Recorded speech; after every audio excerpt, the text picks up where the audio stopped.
According to Not gonna do the same thing twice.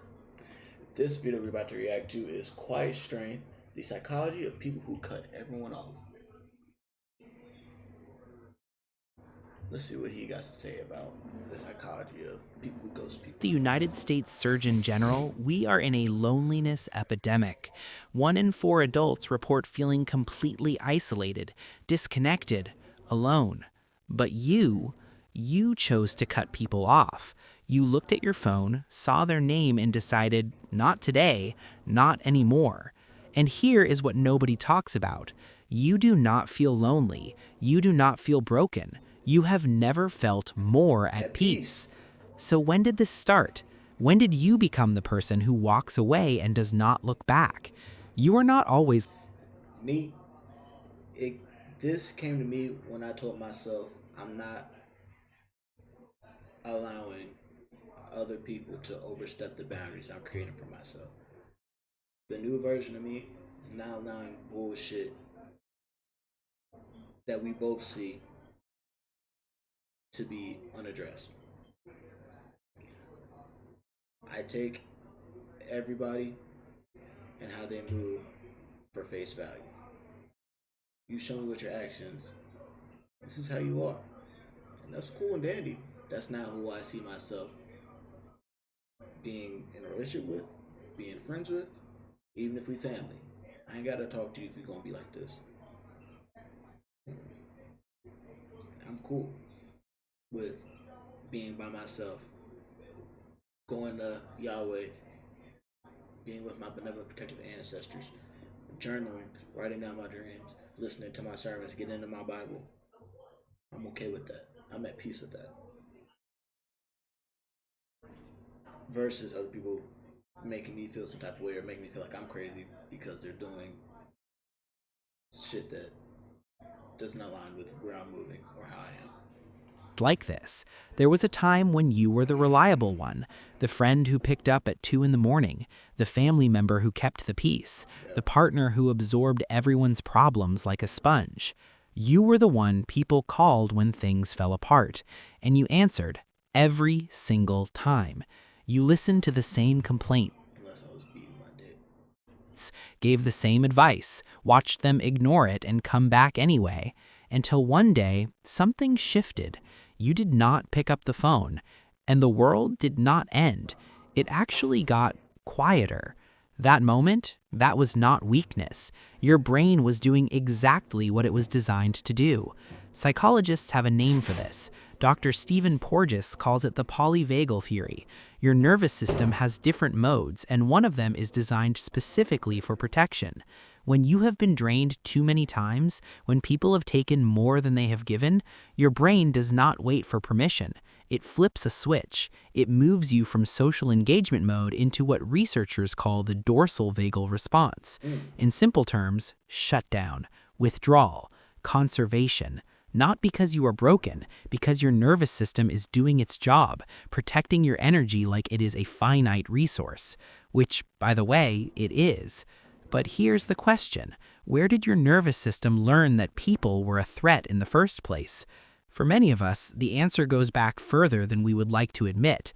Maybe you grew up reading the room before you could read books, scanning your parents' face the moment they walked through the door, learning that someone's mood could shift the entire atmosphere of your home. Psychologist Murray Bowen called this pattern emotional cutoff. Being an It's what empath. happens when a child learns that closeness comes with a cost, that love and unpredictability are a package deal. So you adapted. You became the one who could sense tension before anyone spoke, the one who learned that the safest place was often alone.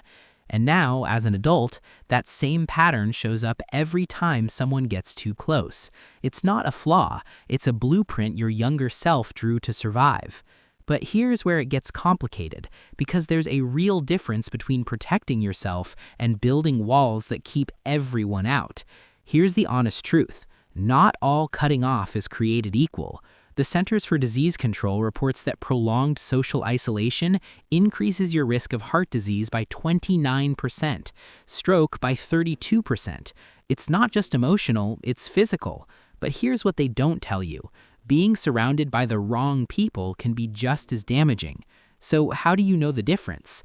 Walls block everyone, the good, the bad, the uncertain. They are built from fear. Boundaries are selective. They are built from self-awareness. If you cut someone off and felt relief, that's data.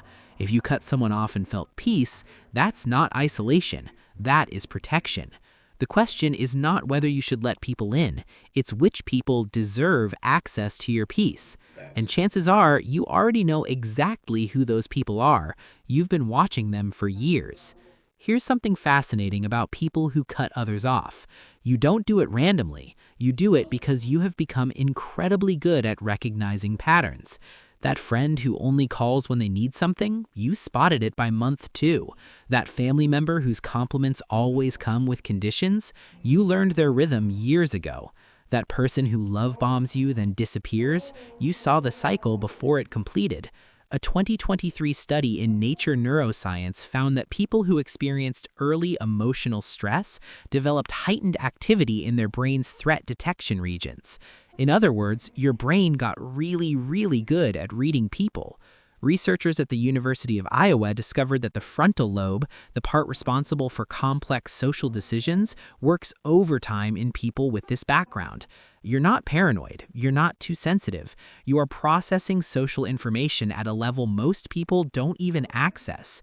That ability to sense when something is off, that's not a flaw. That's thousands of hours of data refined into an early warning system. And when that system says this person will drain you, you've learned to listen. So no, you're not lonely. You're not broken. You're just selective. And there's a word. Never once thought I was lonely or selective. Sorry. Never once thought I was lonely or what they say?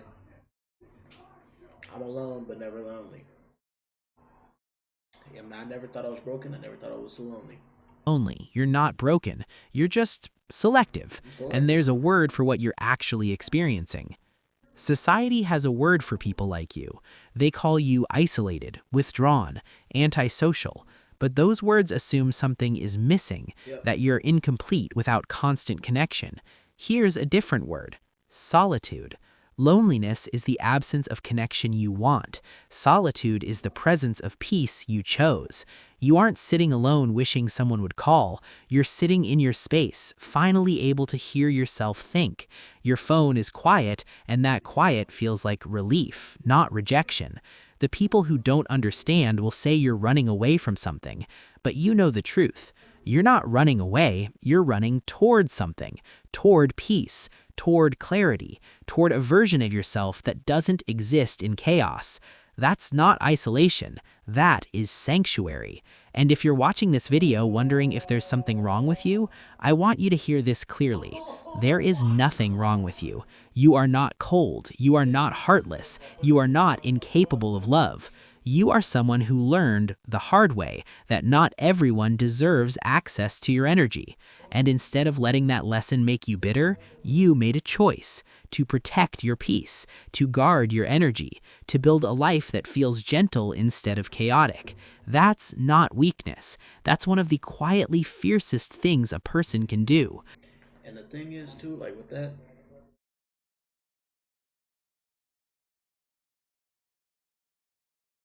you have to go through things and go through the people who you thought, you'd be ride or die with, or you thought to be your best friends, or people who you thought would always care for you.